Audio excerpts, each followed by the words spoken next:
Shalom Sobat Maestro. Hari ini ada satu pesan yang saya ambil dari Yohanes pasal kedua ayat 1 sampai dengan ayat yang ke-11. Perikopnya tentang perkawinan di Kana.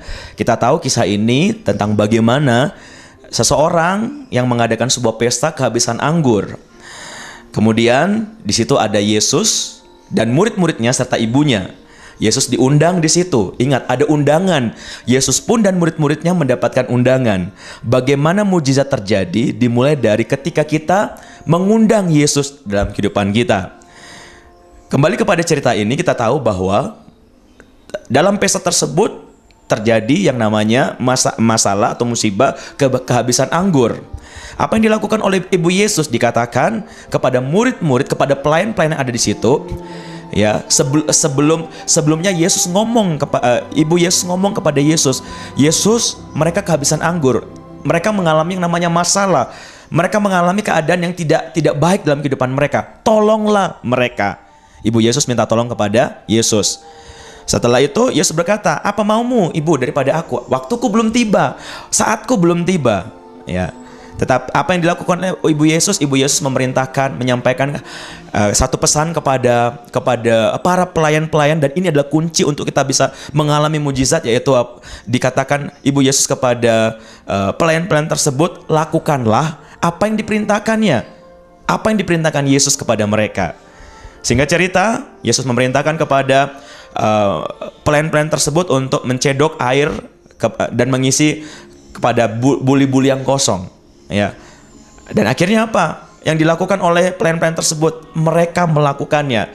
Tidak ditulis di Alkitab bagaimana kondisi dari mereka, bagaimana perlawanan hati mereka. Tapi saya percaya ketika mereka melakukan hal tersebut, apa yang tidak masuk di akal mereka, apa yang tidak masuk di logika mereka, apa yang tidak sesuai dengan pemikiran mereka, mereka akan berdebat dengan hati mereka. Bukankah seperti itu? Hal seperti itu yang kita lakukan. Terkadang perkara-perkara yang di atas itu yang tidak masuk logika kita, selalu kita buat pertanyaan-pertanyaan. Tapi apa yang dilakukan oleh pelayan-pelayan tadi? Mereka melakukannya, mereka menciduk. Dan paling hal yang luar biasa adalah ketika dari mereka yang menciduk tersebut diperintahkan satu orang untuk membawa air tersebut, cedokan air itu kepada pemimpin pesta yang ada. Saya percaya hatinya semakin berdebar-debar. Dia mengalami ketakutan. Tapi apa yang dilakukan? Dia dan saya salut kepada dia. Dia tetap melakukannya. Mungkin disertai dengan ketakutan, mungkin disertai dengan pertanyaan-pertanyaan, tapi dia tetap melakukan hal yang luar biasa. Itulah iman. Ya, tidak sesuai dengan logika kita, tidak sesuai dengan apa yang ada dalam pemikiran kita, tapi tetap kita lakukan.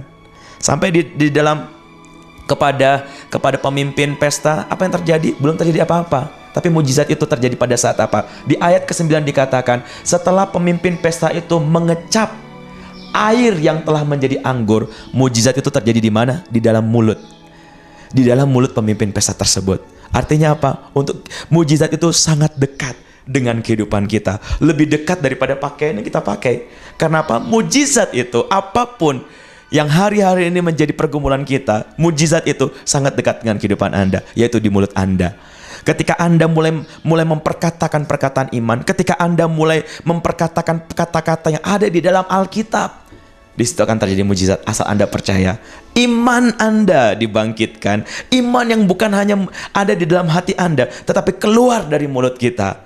Itu akan yang menyatakan perbuatan-perbuatannya yang heran dan ajaib akan Anda terima. Untuk itu, Sobat Maestro yang dikasih Tuhan, mulai hari ini jangan sungkan-sungkan, jangan pelit-pelit untuk kita memuji Tuhan, untuk kita memuliakan nama Tuhan, untuk kita memperkatakan kata-kata firman Tuhan.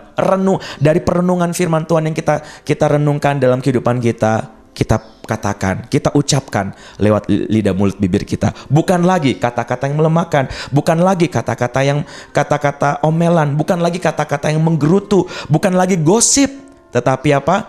Kata-kata yang memuji dan memuliakan nama Tuhan. Karena apa? Karena mujizat itu sangat dekat, yaitu di mulut kita. Tuhan Yesus memberkati.